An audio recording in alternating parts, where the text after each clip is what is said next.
কিন্তু তোমরা জানো। সিকে বলা হচ্ছে কি কনজাম্পশন, সিকে বলা হয় কি কনজাম্পশন, বাংলায় বলা হয় বুক ব্যয়, বাংলায় কি বলা হয় বুক ব্যয় বলা হয়, বাংলায় কি বলা হয় বুক ব্যয়, মানে কনজাম্পশন এক্সপেন্ডিচার, মানে কনজাম্পশন কি বলতে পারি আমরা যে এক্সপেন্ডিচার, বাংলায় বলা হয় বুক ব্যয়। আর প্রকাশ করা হয় সি দিয়ে, কি দিয়ে প্রকাশ করা হয় সি দিয়ে, তার মানে সি মানে হচ্ছে বুক ব্যয়। আমরা বুক ব্যয় সম্পর্কে জানবো। বুক ব্যয় মানে হচ্ছে তুমি যেটা খাও আর কি, যেটা খাও ওইটাই তো বুক ব্যয়। এখন সেটা আমরা পুরো দেশের ক্ষেত্রে একটু সহজভাবে দেখবো। তাহলে একটু দেখো, বুক হলো যাবতীয় অর্থনৈতিক কর্মকাণ্ডের মূল উদ্দেশ্য।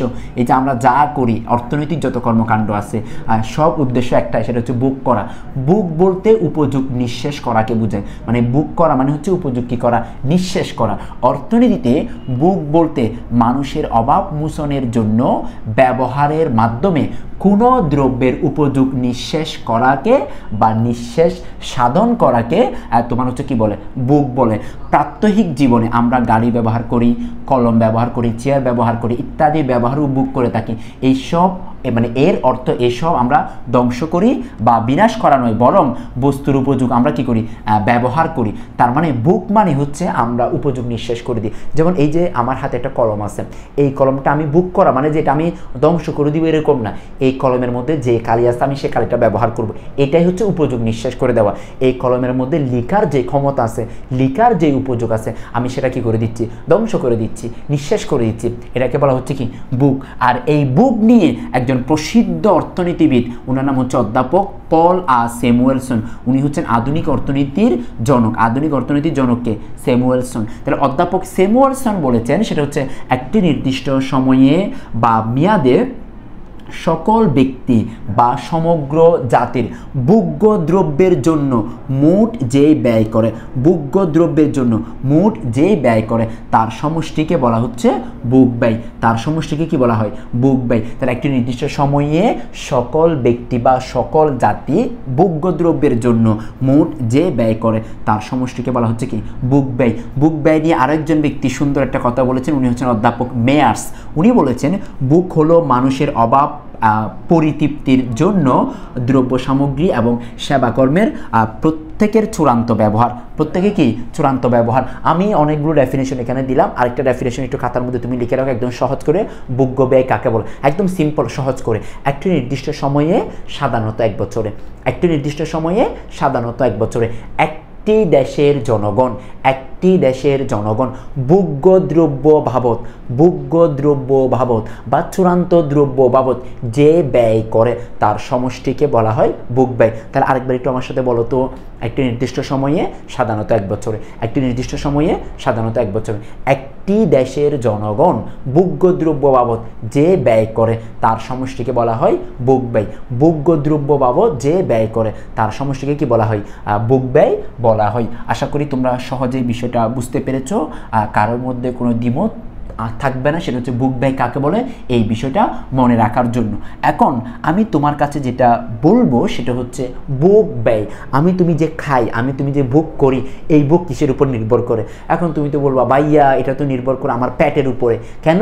কারণ হচ্ছে আমার পেট যত বড় আমার ভোগের পরিমাণ তত বেশি, আমার পেট যত ছোট আমার ভোগের পরিমাণ তত কম। এটা হচ্ছে তোমার নিজের ভাষা, এটা আসলে অর্থনীতির ভাষা না। অর্থনীতি চলবে হচ্ছে অর্থনীতির ভাষা আছে, সেটা হচ্ছে যেটা অর্থনীতিবিদরাই বলে। দেখো বুক কিসের উপর নির্ভর করে, এগুলোকে বলা হচ্ছে বুকের নির্ধারক। এগুলোকে কি বলা হয় বুকের নির্ধারক। নির্ধারক মানে বুক কিসের উপর নির্ভর করে, বুক কিসের উপর নির্ভর করে, এই নির্ভর করে এটাকে বলা হচ্ছে কি নির্ধারক। মানে বুক কোন কোন বিষয়ের উপর নির্ভর করে। এক নাম্বার আয়ের উপর নির্ভর করে। কিসের উপর নির্ভর করে? আয়ের উপর নির্ভর করে। তার মানে আয় বাড়লে ভোগের পরিমাণ বাড়ে, আয় কমলে ভোগের পরিমাণ কমে। তার মানে আয়ের উপর নির্ভর করে। এক নাম্বার হচ্ছে আয়ের উপর। দুই নাম্বার দ্রব্যের দামের উপর। দুই নাম্বার কি দ্রব্যের দামের উপর। দ্রব্যের দাম বাড়লে ভোগের পরিমাণ বাড়ে, দ্রব্যের দাম কমলে ভোগের পরিমাণ কমে। তার মানে দ্রব্যের দামের উপর কি করে নির্ভর করে। তিন নাম্বার রুচির উপর।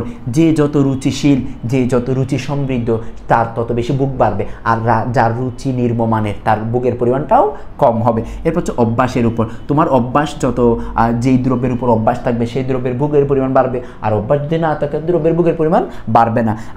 5 নাম্বার হচ্ছে সঞ্চয়ের উপর, যে যত সঞ্চয় প্রবণ, যে ভবিষ্যতের কথা ভেবে সঞ্চয় করে তার কিন্তু বুকের পরিমাণ কম হবে, আর যে সঞ্চয় করে না তার বুকের পরিমাণ কী হবে, বেশি হবে। তার মানে এই 5টা এক লাইন একটু আমার সাথে বলো তো। 1 নাম্বার কী হবে, আয়ের উপর, দামের উপর, রুচির উপর, অভ্যাসের উপর, সঞ্চয়ের উপর। একটু আমার সাথে বলো, আয়ের উপর, দামের উপর, রুচির উপর, অভ্যাসের উপর, সঞ্চয়ের উপর। আর এই পাশে চলে আসো 6 নাম্বার, নগদ অর্থের উপর। কিসের উপর, নগদ অর্থের উপর। তুমি নিজে বলো না, যেই দিন তুমি 50 টাকা নিয়ে কলেজে যাও ওই দিন দেখবা তুমি হচ্ছে বলবা হচ্ছে মামা আমাকে 1 প্লেট ফুচকা দেন, এক প্লেটই খাওয়া, বেশি খাওয়া না। যেদিন তোমার পকেটে 500 টাকা থাকবে, 200 টাকা থাকবে, ওই দিন যে মামা আপনি বানাইতে থাকেন আমি খাইতে থাকি। তার মানে নগদ অর্থ যত বেশি হবে বুকের পরিমাণ বেশি হবে, আর নগদ অর্থ কম হলে বুকের পরিমাণ কম হবে। এরপর হচ্ছে অনুকরণ প্রিয়তা। কিসের উপরে, অনুকরণ প্রিয়তার উপরে।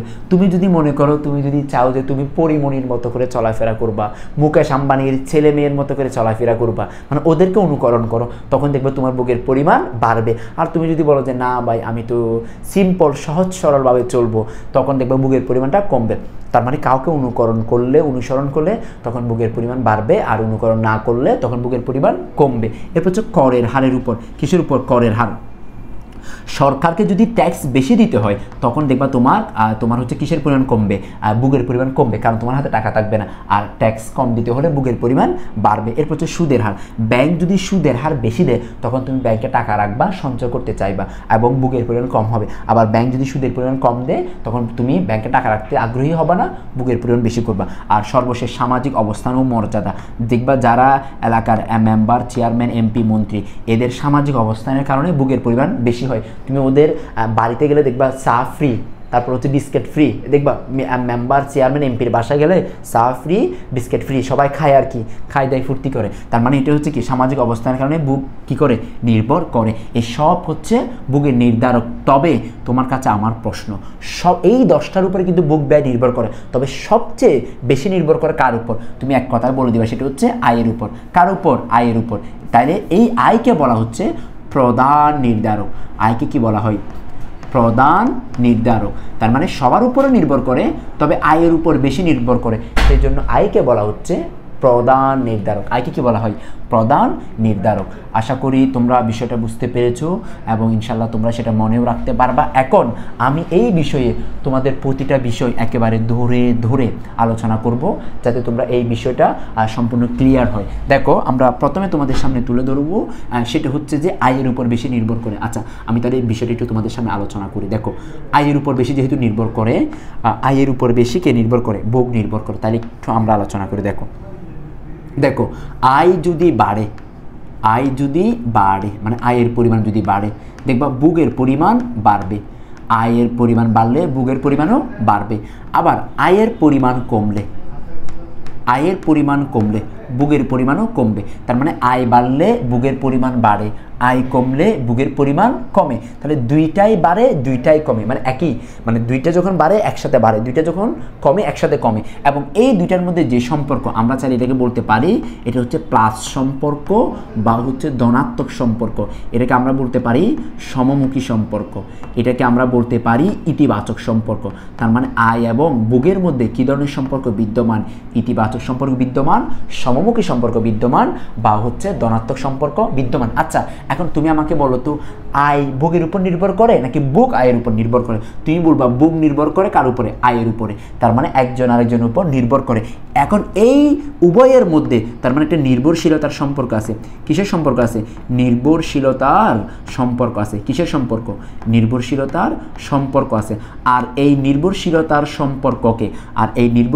সম্পর্ককে তুমি যদি গাণিতিকভাবে প্রকাশ করতে পারো, কিভাবে, গাণিতিকভাবে তুমি যদি প্রকাশ করতে পারো, তখন তাকে বলা হয় বুক অপেক্ষক। তখন তাকে কি বলা হয়, বুক অপেক্ষক। আর অর্থনীতিতে বুক অপেক্ষক না বলে এটাকে বলা হয় বুক প্রবণতাও বলতে পারে। কি বলতে পারে, বুক প্রবণতা। আর বুক প্রবণতা না বলে এটাকে বলতে পারে বুক বিধিও বলতে পারে। কি বলতে পারে, বুক বিধিও বলতে পারে। তাহলে বুক প্রবণতা যেই কথা, বুক বিধি যেই কথা, বুক অপেক্ষক একই কথা। তার ডেফিনেশনটা কি হবে?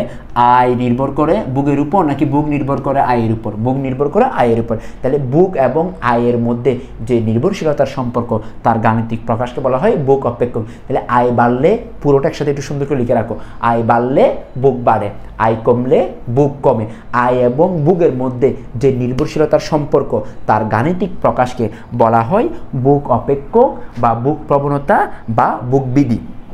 এখন যেহেতু আমরা বলেছি নির্ভরশীলতার সম্পর্ক গাণিতিকভাবে প্রকাশ করা যায়, তাহলে আমরা একটু গাণিতিকভাবে প্রকাশ করি। দেখো, নির্ভরশীলতার সম্পর্ককে অর্থনীতিতে এফ দিয়ে প্রকাশ করে। কি দিয়ে প্রকাশ করে? এফ দিয়ে। তাহলে দেখো এফ, তাহলে এফ এর ডান পাশে তোমার থাকবে হচ্ছে স্বাধীন চলক।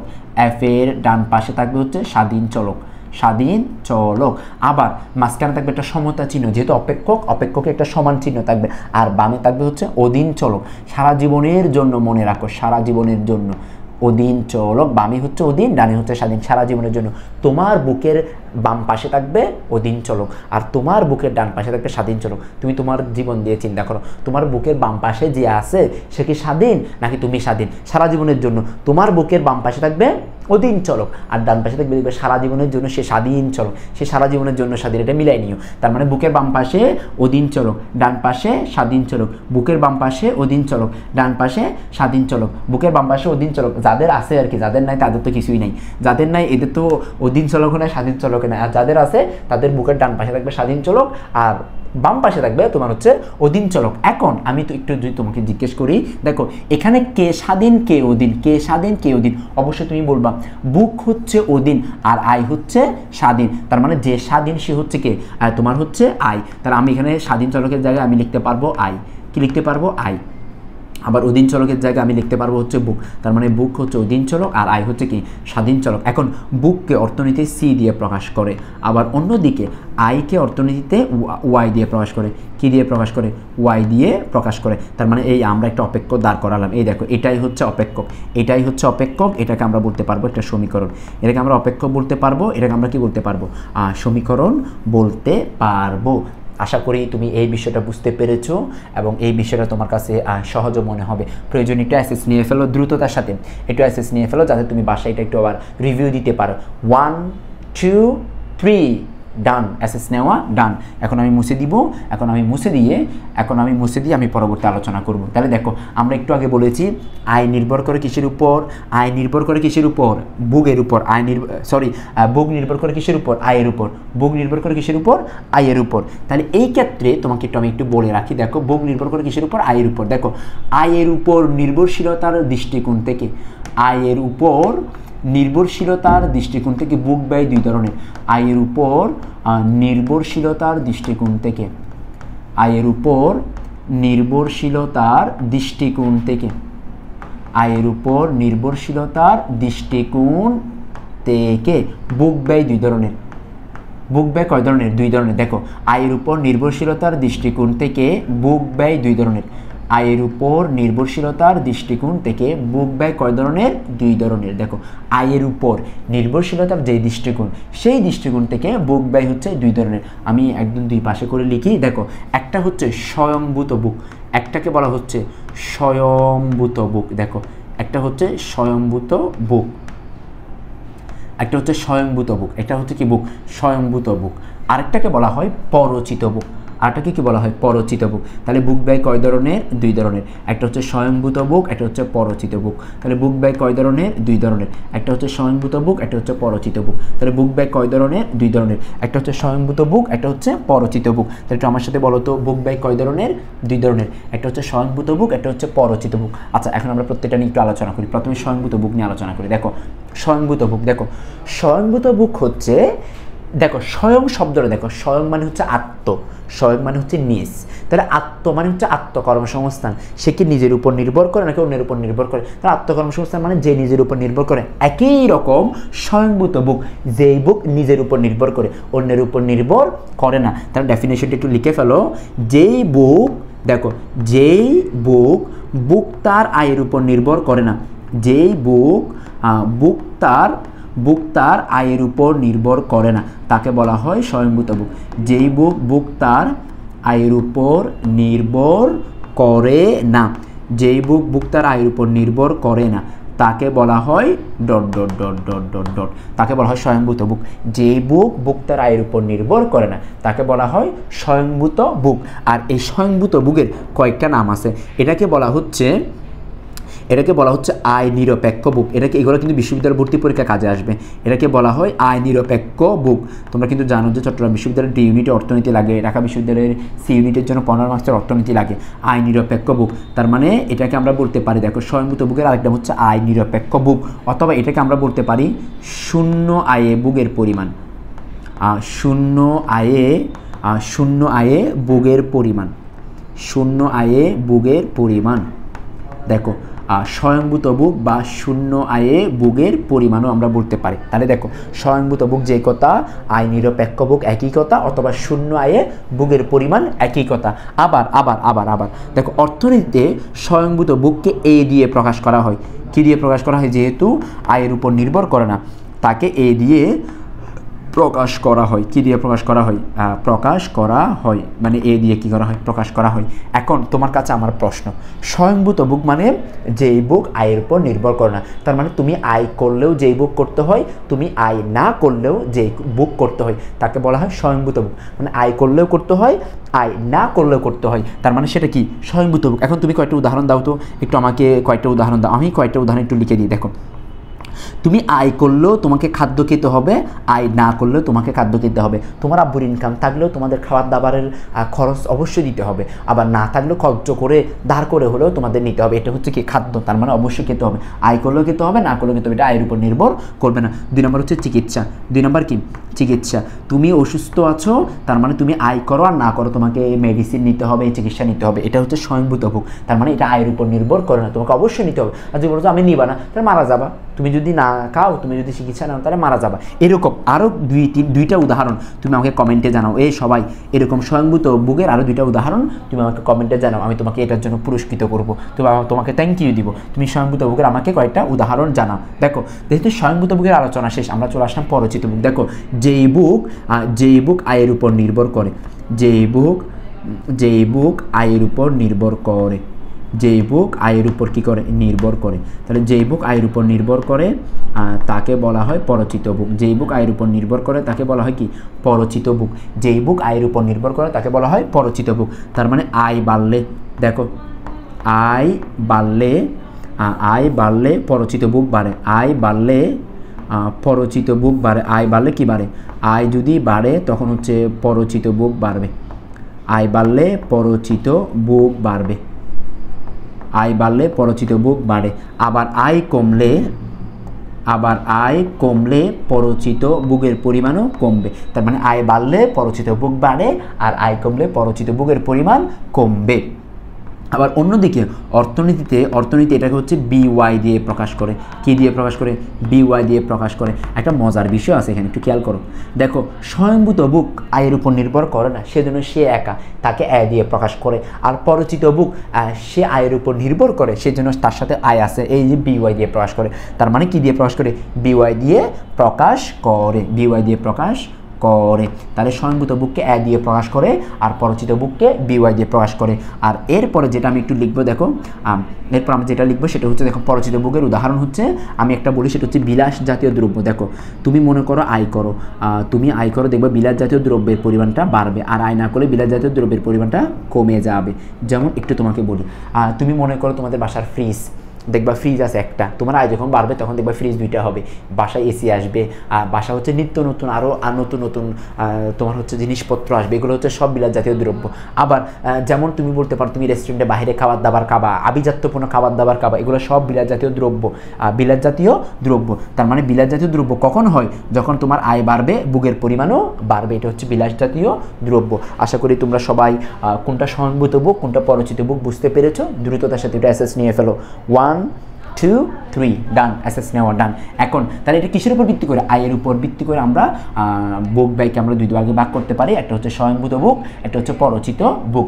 এখন আমি তোমাকে একটু দেখাবো, সেটা হচ্ছে দেখো বুক ব্যয় আমরা একটু আগে আলোচনা করেছি, একটা হচ্ছে স্বয়ংভূত বুক, একটা হচ্ছে কি বুক? পরিচিত বুক। এই দুটো বিষয় কিন্তু আমরা একদম দূরে দূরে আলোচনা করেছি, কোনটা স্বয়ংভূত বুক কোনটা পরিচিত বুক। এখন তোমার কাছে এমসিকিউ, দেখি দ্রুত দ্রুত আমাকে এগুলো কমেন্টে এখনই জানাতে হবে। দেখো এখনই আমাকে কমেন্টে জানাতে হবে, এখনই কমেন্টে জানাতে হবে। দেখো বলো তো দেখি দ্রুততার সাথে কমেন্টে আমাকে জানাও। দেখো স্বয়ংভূত বুককে কী দিয়ে প্রকাশ করে? স্বয়ংভূত বুককে কী দিয়ে প্রকাশ করে? কমেন্টে জানাও স্বয়ংভূত বুককে কী দিয়ে প্রকাশ করে। স্বয়ংভূত বুকের একটা উদাহরণ দাও, দেখি কমেন্টে আমাকে জানাও। স্বয়ংভূত বুকের একটা উদাহরণ দাও, স্বয়ংভূত বুকের একটা উদাহরণ দাও। এরপরে স্বয়ংভূত বুক আয়ের উপর নির্ভর করে নাকি করে না, একটু আমাকে কমেন্টে জানাও। এরপরে চলে আসো পরিচিত বুক। পরিচিত বুকের কয়েকটা এমসিকিউ দেখো। 1 নাম্বার, পরিচিত বুকের উদাহরণ দাও। উদাহরণ, এটা হচ্ছে পরিচিত বুকের উদাহরণ, কমেন্ট করে আমাকে জানাও। 2 নাম্বার কি দিয়ে প্রকাশ করা হয়? কি দিয়ে প্রকাশ করা, আমি লিখে কেন দিব? QY দিয়ে প্রকাশ করা হয়। এখনই কিন্তু আলোচনা করেছি, কমেন্ট না করলে খবর আছে, না বুঝলে খবর আছে। দেখি কমেন্ট করে আমাকে দ্রুততার সাথে জানাও কোনটা পরিচিত বুক আর কোনটা হচ্ছে স্বয়ংভূত বুক। আর আমরা এই বিষয়গুলো কিন্তু আলোচনা করছি আমাদের এই অর্থনীতি প্রথম পত্র এই বই থেকে। তোমরা এই বইটি অনলাইনে কুরিয়ারের মাধ্যমে, সুন্দরবন কুরিয়ার মাধ্যমে পুরো দেশের মধ্যে সংগ্রহ করতে পারবা। আর এটা হচ্ছে অর্থনীতি দ্বিতীয় পত্রের বই, পুরো দেশে তোমরা সবাই সংগ্রহ করতে পারবা এই দুইটা বই। আচ্ছা আমি একটু আমাকে দ্রুততার সাথে একটু জানাও, এগুলো কমেন্টে জানাও। যদি তুমি সঠিক অ্যান্সার করতে পারো আমি তোমাকে ধন্যবাদ দিব, আর যদি করতে না পারো এক্ষেত্রে তোমার জন্য সমবেদনা থাকবে আর কি আর করার, কান্নাকাটি করবো আর কি তোমার জন্য একটু। আচ্ছা এখন দেখো পরীক্ষা অনেক সময় জ্ঞানমূলক প্রশ্ন আসে। স্বয়ংভূত বুক এবং পরিচিত বুকের মধ্যে পার্থক্য, আমি পার্থক্যগুলো একটু আলোচনা করি। এক নজরে দেখো, যেই বুক আয় শূন্য হলেও, আয় যদি কি হয় শূন্য হয়, তারপরেও এই যেই বুক হয় তাকে বলা হচ্ছে স্বয়ংভূত বুক। তার মানে আয় যদি শূন্য হয় তারপরেও যেই বুক হবে তাকে বলা হচ্ছে স্বয়ংভূত বুক। তার মানে আয় শূন্য হলে যেই বুক হয় তাকে বলা হয় স্বয়ংভূত বুক। যেই বুক আয়ের উপর নির্ভরশীল তাকে বলা হচ্ছে পরিচিত বুক। যেই বুক আয়ের উপর নির্ভরশীল তাকে বলা হয় পরিচিত বুক। স্বয়ংভূত বুক সরাসরি বা হচ্ছে প্রত্যক্ষভাবে আয়ের উপর নির্ভরশীল নয়, সরাসরি বা প্রত্যক্ষভাবে আয়ের উপর নির্ভরশীল নয়। আর পরিচিত বুক সরাসরি বা হচ্ছে প্রত্যক্ষভাবে আয়ের উপর নির্ভরশীল, এগুলো তোমরা নিজেরা পারবা। ঋণ গ্রহণের মাধ্যমে হলেও স্বয়ংভূত বুক বজায় থাকে। তুমি ঋণ করো, কর্জ করো, ধার করো, তোমাকে স্বয়ংভূত বুক করতে হবে। আর পরিচিত বুক ঋণ গ্রহণের মাধ্যমে পরিচালিত হয় না। কেউ ঋণ করে বিলাস জাতীয় দ্রব্য কিনবে না, এটা পাগল বা অযৌক্তিক মানুষে কিনবে আর কি। আচ্ছা আয় শূন্য হলে স্বয়ংভূত বুকের পরিবার ধনাত্মক দেখায়। দেখো এটা একটা মজার বিষয়। আয় যদি শূন্য হয় তারপরেও স্বয়ংভূত বুক কি থাকবে? ধনাত্মক থাকবে। ধনাত্মক মানে অবশ্যই স্বয়ংভূত বুক থাকবে। এটা হতে পারে 100, এটা হতে পারে 50, মানে একটা ধনাত্মক মান থাকবে। তার মানে আয় শূন্য হলেও স্বয়ংভূত বুক থাকবে। অন্যদিকে পরিচিত বুক আয় শূন্য হলে পরিচিত বুকের পরিমাণও কি হবে? শূন্য হবে। তাহলে আয় শূন্য হলে পরিচিত বুক শূন্য, আয় শূন্য হলে পরিচিত বুক কি হয়? শূন্য হয়। স্বয়ংভূত বুক একটি স্বল্পকালীন ধারণা, এটা হচ্ছে একটা স্বল্পকালীন ধারণা, একটু পরে আমরা আলোচনা করব। আর পরিচিত বুক হচ্ছে স্বল্প এবং দীর্ঘকালীন উভয় সময়ের ধারণা। এখানে স্বল্পও আছে, দীর্ঘও আছে। তাহলে স্বয়ংভূত বুক হচ্ছে একটা স্বল্পকালীন ধারণা, আর পরিচিত বুক হচ্ছে একটি দীর্ঘকালীন ধারণা। আশা করি এই বিষয়টা তোমরা বুঝতে পেরেছ। এটা নিয়ে কারো কোনো দ্বিমত থাকবে না, কারোর মধ্যে কোনো জটিলতা থাকবে না। আচ্ছা এখন আমরা যেই বিষয়টা দেখবো সেটা হচ্ছে বুক অপেক্ষক। কি অপেক্ষক? দেখো সেটা হচ্ছে বুক অপেক্ষক। এই গুলাই ফেলিও না, একটু আগে আলোচনা করেছি বুক ব্যয় কাকে বলে। এখন আমরা দেখাবো সেটা হচ্ছে বুক অপেক্ষক। বুক অপেক্ষক দুই ধরনের। তোমরা অর্থনীতি প্রথম পত্রের 3য় অধ্যায়ে আমি বলেছিলাম না উৎপাদন অপেক্ষক। তো উৎপাদন অপেক্ষক কয় ধরনের ছিল? 2 ধরনের। একটা হচ্ছে স্বল্পকালীন উৎপাদন অপেক্ষক, এটা হচ্ছে দীর্ঘকালীন উৎপাদন অপেক্ষক। একই রকম এখানে বুক অপেক্ষক 2 ধরনের। এটা হচ্ছে স্বল্পকালীন বুক অপেক্ষক, একটা হচ্ছে দীর্ঘকালীন বুক অপেক্ষক। একটা হচ্ছে স্বল্পকালীন বুক অপেক্ষক, একটা হচ্ছে দীর্ঘকালীন বুক অপেক্ষক। স্বল্পকালীন বুক অপেক্ষক আমি এগুলো একটু ব্যাখ্যা করে দেখো। স্বল্পকালীন বুক অপেক্ষক দেখো, যেই বুক অপেক্ষকে স্বয়ংভূত বুক এবং পরিচিত বুক উভয় বিবেচনা করে। যেই বুক অপেক্ষকে স্বয়ংভূত বুক এবং পরিচিত বুক উভয় কী করে? বিবেচনা করে।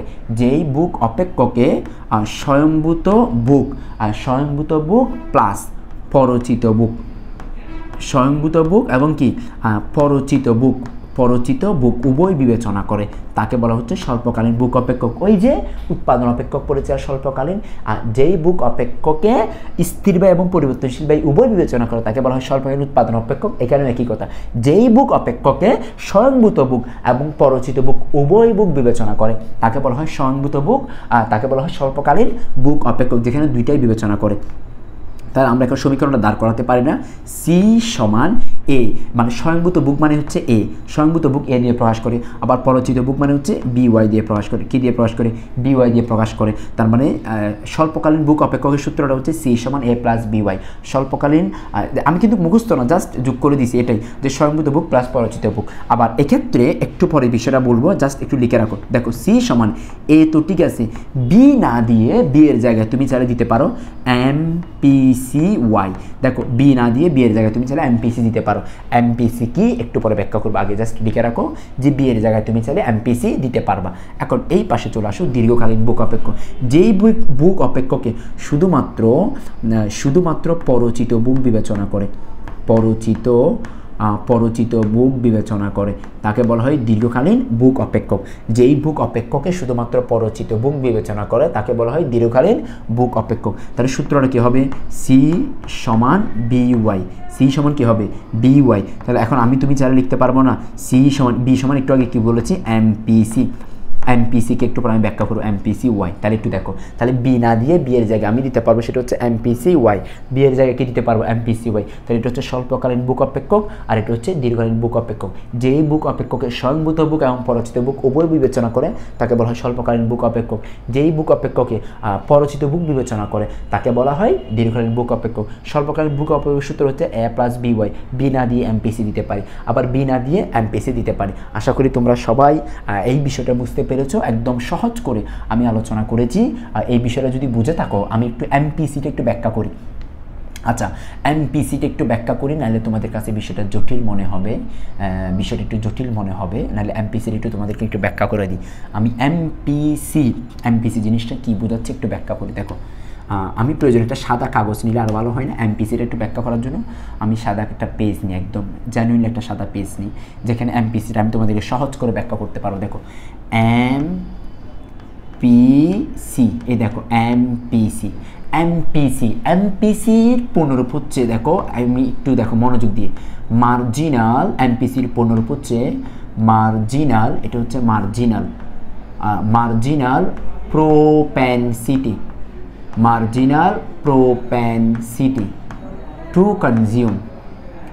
Consume, marginal propensity to consume. বাংলায় বলা হয় প্রান্তিক বুক প্রবণতা। প্রান্তিক কি বলা হয়? বুক প্রবণতা। প্রান্তিক কি বলা হয়? বুক প্রবণতা। তাহলে দেখো এমপিসিকে ইংলিশে বলা হয় মার্জিনাল প্রোপেনসিটি টু কনজিউম, বাংলায় বলা হয় প্রান্তিক বুক প্রবণতা। তাহলে মার্জিনাল প্রোপেনসিটি টু কনজিউম বাংলায় বলা হয় প্রান্তিক বুক প্রবণতা। দেখো আমি ডেফিনেশনটি একটু তোমাকে দেখাই। আমরা জানি বুক নির্ভর করে আয়ের উপরে। বুক নির্ভর করে কিসের উপরে? আয়ের উপরে। আচ্ছা, তুমি আমাকে একটু বলো, সেটা হচ্ছে মনে করো একজন ব্যক্তির আয় হচ্ছে মনে করো 50,000 টাকা। কত হাজার? 50,000 টাকা। উনি মনে করো বুক করে হচ্ছে তোমার হচ্ছে, এটা হচ্ছে ওনার আয়, এটা হচ্ছে আয়, আর এটা হচ্ছে তোমার ওনার জন্য বুক। দেখো বুক করে মনে করো 30,000 টাকা, তার মানে 50,000 টাকা আয় করলে 30,000 টাকা বুক করে। এখন ওনার আয় বৃদ্ধি পেয়ে মনে করো 1 লক্ষ টাকা হয়েছে। কত লক্ষ টাকা হয়েছে? 1 লক্ষ টাকা। মানে আয় বৃদ্ধি পেয়ে 1 লক্ষ টাকা হয়েছে। এখন বলো তো বুকের পরিমাণ কত বৃদ্ধি পাবে? এখন তুমি কি জানো না? এটাই হচ্ছে এমপিসি। মানে আয়ের পরিবর্তনের ফলে বুকের কি পরিবর্তন হবে তার অনুপাতকে বলা হচ্ছে এমপিসি বা মার্জিনাল প্রোপেনসিটি টু কনজিউম বা প্রান্তিক বুক প্রবণতা। মানে আয় বাড়লে বা আয় কমলে বুকের কি পরিবর্তন হবে তার অনুপাতকে কি বলা হয়? প্রান্তিক বুক প্রবণতা বলা হয়। তাহলে ডেফিনেশনটি লিখে ফেলো তো, ডেফিনেশনে লিখে ফেলো। আয়ের পরিবর্তনের ফলে বুকের যে পরিবর্তন হয়। কলম চলে না কেন আমি বুঝি না। লিখো আয়ের পরিবর্তনের ফলে আয়ের পরিবর্তন। আমার কলম চলতেছে না, তোমরা একটু কষ্ট করে লিখে ফেলো। আমার কলম চলে না, আমি জানি না কেন চলে না, একটু তোমরা নিজেরা লিখে ফেলো তো। আয়ের পরিবর্তনের ফলে বুকের যে পরিবর্তন হয়, আয়ের পরিবর্তনের ফলে বুকের যে পরিবর্তন হয় তার অনুপাতকে বলা হয় প্রান্তিক বুক প্রবণতা। তাহলে আয়ের পরিবর্তনের ফলে বুকের যে পরিবর্তন হয় তার অনুপাতকে বলা হয় প্রান্তিক বুক প্রবণতা। আয়ের পরিবর্তনের ফলে বুকের যে পরিবর্তন হয় তার অনুপাতকে বলা হয় প্রান্তিক বুক প্রবণতা। এখন তুমি আমি চাইলে একটা সূত্র দাঁড় করাতে পারি না? এমপিসি। দেখো তাহলে এমপিসি কার উপর নির্ভর করে? আয়ের উপর নির্ভর করে। কার উপর নির্ভর করে? আয়ের উপর নির্ভর করে। এখন যার উপর নির্ভর করে সে সবসময় নিচে, সে সবসময় কি নিচে। এখন তুমি বলো তো নিচে মানে কি? বিল্ডিংয়ের ফাউন্ডেশন, তো ফাউন্ডেশন কি নিচে থাকে নাকি উপরে থাকে? অবশ্যই নিচে থাকে। তার মানে যার উপর নির্ভর করে সে হচ্ছে ভিত্তি, তো ভিত্তি নিচে থাকে না উপরে থাকে? অবশ্যই নিচে থাকে। তার মানে এখানে আয় হচ্ছে নিচে, আয় হচ্ছে কোথায়? নিচে। আবার অন্যদিকে বুক হচ্ছে উপরে, বুক হচ্ছে কি? উপরে। তাহলে আয় নিচে, বুকের পরিমাণ কি হবে? উপরে। আর এখানে আয়ের পরিবর্তন বলছি না, বুকের পরিবর্তন। তার মানে পরিবর্তনের সাইনটা ব্যবহার করতে হবে, এটা হচ্ছে ড্যাল চিহ্ন। ড্যাল চিহ্ন মানে হচ্ছে পরিবর্তন। তাহলে আয়ের পরিবর্তনের ফলে বুকের যে পরিবর্তন হয় তার অনুপাতকে বলা হয় প্রান্তিক বুক প্রবণতা। সারা জীবনের জন্য আয়ের পরিবর্তনের ফলে না, যার ফলে সে নিচে, যার ফলে সে নিচে, আর বাকিজন হচ্ছে কি? উপরে। মানে ফলের পরে যে থাকবে সে হচ্ছে উপরে। এখন সূত্রটা একটু লিখে দাও, সেটা হচ্ছে দেখো, আয়কে আমরা অর্থনীতিতে ওয়াই দিয়ে প্রকাশ করতে পারি, আবার বুককে অর্থনীতিতে আমরা সি দিয়ে প্রকাশ করতে পারি। তাহলে এমপিসি সূত্রটি কি হবে? Del C divided by del Y, del C divided by del Y. আয়ের পরিবর্তনের ফলে বুকের যে পরিবর্তন হয় তার অনুপাতকে বলা হচ্ছে প্রান্তিক বুক প্রবণতা। তার অনুপাতকে কি বলা হয়? প্রান্তিক বুক প্রবণতা। আমি এটা মুছে দিচ্ছি, আমি অন্য কিছু লিখবো। দেখো এখন বাংলাদেশের প্রেক্ষাপটে প্রান্তিক বুক প্রবণতার মান হচ্ছে কত? একে বিবেচনা করা হয়। কত? একে বিবেচনা করা হয়। এটা হচ্ছে অর্থনীতিতে এমপিসির মান। তোমার এই মা কলমে কাজ করে না, দেখো, এমপিসির মান 1 টাকায় বা 1 এককে বিবেচনা করা হয়। 1 টাকায় বা 1 এককে কি করা হয়? বিবেচনা করা হয়। তাহলে এমপিসির মান 1 টাকা বা হচ্ছে 1 এককে কি করে? বিবেচনা করে। কেমন একটু আমি বলি, এটা আমার দেশের জন্য 1 টাকা, কিন্তু সৌদি আরবে হচ্ছে এটা 1 রিয়াল, ভারতে হচ্ছে 1 রুপিতে বিবেচনা করে, পাকিস্তানে 1 রুপিতে বিবেচনা করে, আমেরিকাতে 1 ডলারে বিবেচনা করে, জাপানে 1 ইয়েনে বিবেচনা করে। মানে যেই দেশের মুদ্রার নাম যেটা, সেটাতে এমপিসির মান কি বিবেচনা করে। এখন সেটা একটু আমরা একটু বাস্তবে প্রমাণ দেখি। যেমন মনে করি এটা হচ্ছে আমার লম্ব অক্ষ, এটা হচ্ছে আমার জন্য কি ভূমি অক্ষ। বাঁকা যায় কেন ভাই? তুমি বাঁকা যাচ্ছ কেন? একটু সোজা হও না। এটা হচ্ছে লম্ব অক্ষ, এটা হচ্ছে তুমি ভূমি অক্ষ। দেখো, দেখো, আমরা জানি ভূমি অক্ষের মূল বিন্দু এটা হচ্ছে যে 0, আর এটা হচ্ছে 1। এটা কি 1? এখন তুমি আমাকে এটা বলো তো, এটা কি দিলাম 1। এখন তুমি বলো মাঝখানে কি কি সংখ্যা থাকবে? মনে করো এই সংখ্যাটা, এটা মনে করো 0.1, এটা মনে করো 0.2, এটা হচ্ছে 0.3, এটা হচ্ছে 0.4, এটা হচ্ছে 0.5, এটা হচ্ছে 0.6, এটা হচ্ছে 0.7, আর এটা হচ্ছে 0.8, এটা হচ্ছে 0.9, এটা হচ্ছে 0.9। তার মানে দেখো এরপর এটা হচ্ছে 1। তার মানে একজন ব্যক্তি 1 টাকা আয় করলে সে হয় বুক করবে এটা, নাহলে এটা। তাহলে 1 টাকা মানে 100 পয়সা না, আমার দেশের 1 টাকা মানে 100 পয়সা। তার মানে 1 টাকা ইনকাম করলে, 100 টাকা ইনকাম করলে হয় সে বুক করবে 10 পয়সা, বাকিটা সঞ্চয় করবে। হয় 20 পয়সা বুক করবে, বাকিটা সঞ্চয় করবে। হয় 30 পয়সা ইনকাম করবে, বাকিটা সঞ্চয় করবে। হয় 40 পয়সা ইনকাম করবে, বাকিটা সঞ্চয় করবে। হয় 50 পয়সা ইনকাম করবে, বাকিটা সঞ্চয় করবে। সাধারণত যারা উন্নত রাষ্ট্র মানে কি? উন্নত রাষ্ট্র মানে কি? যারা উন্নত রাষ্ট্র মানে কি? নোয়াখালী এবং বরিশাল নাকি সবাই উন্নত রাষ্ট্র? যারা উন্নত রাষ্ট্র তারা হচ্ছে 1 টাকা ইনকাম করলে 0.2% তারা কি করবে? তোমার হচ্ছে বুক করবে। তার মানে 1 টাকার মধ্যে 20 পয়সা তারা বুক করবে, 1 লাখ টাকার মধ্যে 20,000 টাকা বুক করবে, বাকিটা সঞ্চয় করবে। আর যারা অনুন্নত, এখন তুমি বলো তো অনুন্নত কারা? বাঙালি হচ্ছে, এরা হচ্ছে অনুন্নত। এরা কি করবে? দেখো, এরা 1 টাকা ইনকাম করলে 90 পয়সা বুক করবে, 1 লাখ টাকা ইনকাম করলে 90,000 টাকা বুক করবে। এরা হচ্ছে বাঙালি। তার মানে এই দেখো, এটা হচ্ছে এই সবগুলো হচ্ছে এমপিসির মান। তার মানে এমপিসির মান উন্নত রাষ্ট্র হচ্ছে, এগুলো এমসিকিউতে আসে, এমপিসির মান উন্নত রাষ্ট্র হচ্ছে 0.2, আর অনুন্নত রাষ্ট্রে এমপিসির মান হচ্ছে 0.9। তার মানে আমরা বলতে পারি না, দেখো, এমপিসির মান 0-র চেয়ে বড় হবে এবং 1-এর চেয়ে ছোট হবে। 1-এর চেয়ে কি হবে? ছোট হবে। তাহলে এমপিসির মান 0-র চেয়ে বড় হবে, 1-এর চেয়ে ছোট হবে। এমপিসির মান 0-র চেয়ে বড় হবে, 1-এর চেয়ে ছোট হবে। ওই তোমার কি মনে পড়ে তাকে যে স্যার এমপিসির মান 1-এর সমান হবে না কেন? কারণ যত আয় করে তত কেউ বুক করে না। মানে আয় যত করে পুরোটা কেউ বুক করে না। এখন যদি তুমি বুঝে না, বুক তো সবাই করে, যে করে তার জন্য অর্থনীতি আসে নাই, সে অযৌক্তিক মানুষ। একজন মানুষ 1 লাখ টাকা ইনকাম করে সবটাই যদি সে বুক করে, তার জন্য অর্থনীতি আসে নাই, সে অযৌক্তিক মানুষ, তার জন্য এই পড়াশোনা আসে না, তার জন্য অন্য আলোচনা। তার মানে যা আয় করে পুরোটা বুক করে না, কিছু অংশ কী করে তোমার হচ্ছে সঞ্চয় করে। তাহলে এমপিসির মান 0-র চেয়ে বড় হবে, 1-এর চেয়ে ছোট হবে। এমপিসির মান কী হবে? 0-র চেয়ে বড় হবে, 1-এর চেয়ে ছোট হবে। এগুলো একটু বুঝছো তোমরা? বুঝলে একটু কমেন্টে জানাও যে স্যার ডান, আমি বুঝছি কীভাবে এটা হয়েছে। একটু তোমার তুলনামূলক কঠিন মনে হতে পারে, কিন্তু প্রয়োজনে বারবার ভিডিওগুলো দেখিও, আশা করি কঠিন মনে হবে না। যদি তারপরেও কঠিন মনে হয়, প্রয়োজনে আমি আলোচনা করব।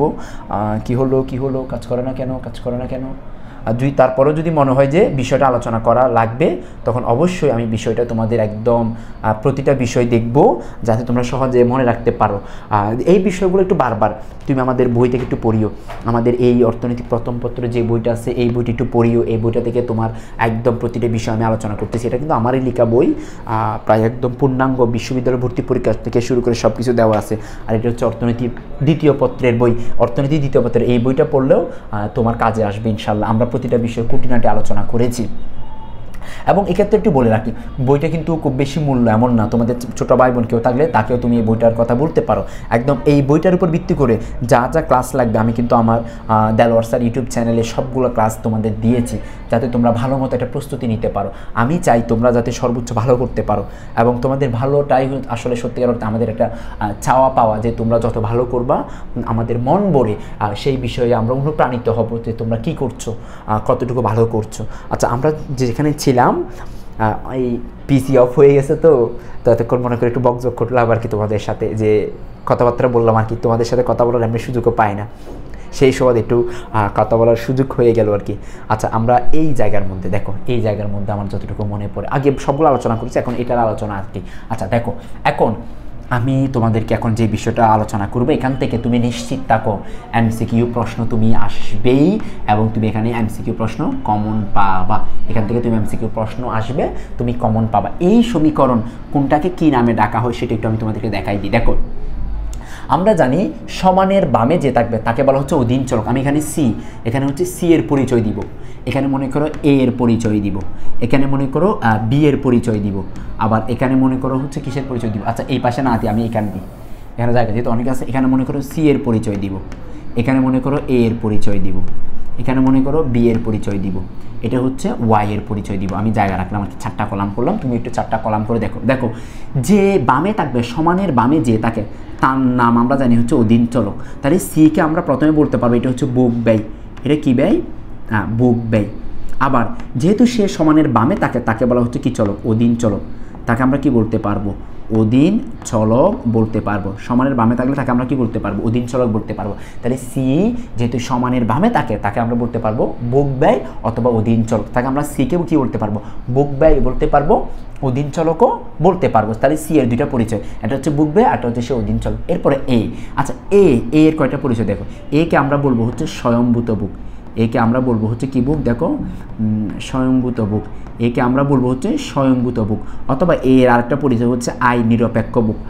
মানে একে আমরা বলতে পারবো হচ্ছে, এগুলো অন্য নাম আর কি, আয় নিরপেক্ষ বুক।